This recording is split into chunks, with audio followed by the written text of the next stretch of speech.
Adam Maynard here.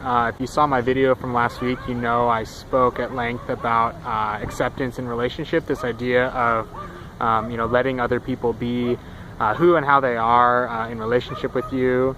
And when I finished recording that video, I realized I left out a pretty crucial component of that. So I went ahead and recorded that in a separate clip, which I'll show you in a moment. But before I do, I wanted to let you know that I am currently booking one-on-one coaching sessions via phone, Skype, and in person. So if any of the ideas are really resonating with you, if any of them are kind of bringing up burning questions in your mind or in your heart, please do reach out to schedule a free consultation to see how we might be able to best work together in service of exploring those questions together. So without further ado, here are some of my additional thoughts on acceptance in relationship. Take a look.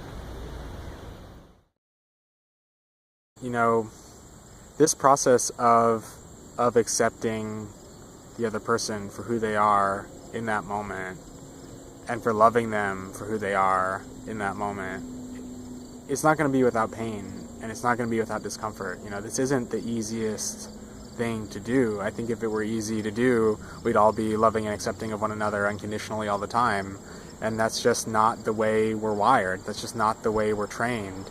And so the work that it takes to expand ourselves to a place where we can let go of our need for other people to be different, and we can let go of our need for other people to be in a way that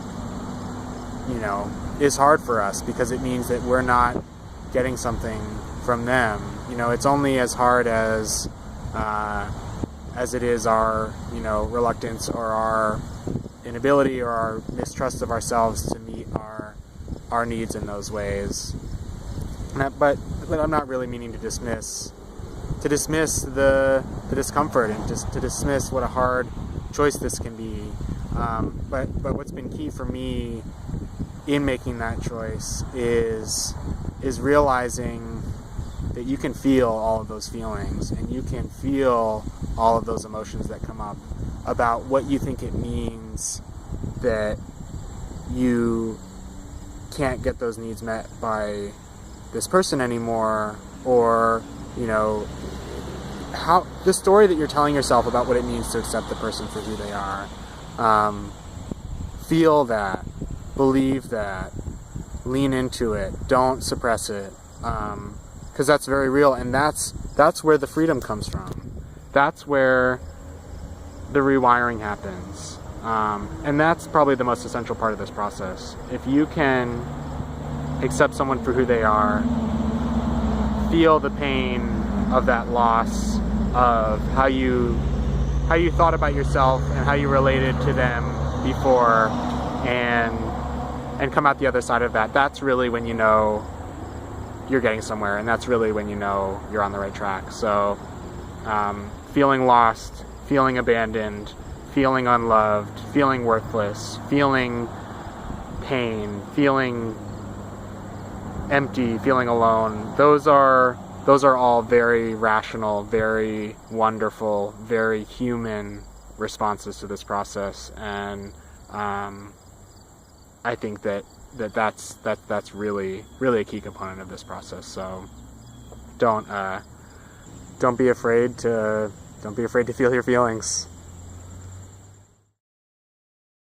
There you have it, some additional thoughts I have on this idea of acceptance in relationship. I have a sneaking suspicion this won't be my last video on the topic. It's one that's been really important and really transformational for me. And likewise, I hope it's brought up some interesting questions for you, interesting observations, interesting insights, useful insights, more importantly, because that's what this relationship between me on the screen and you at home is really all about, bringing my lived experience to bear in the service of you and yours. So in the spirit of that, I hope you have a wonderful rest of your day, and I will see you back here before too much longer, I am sure. Take care.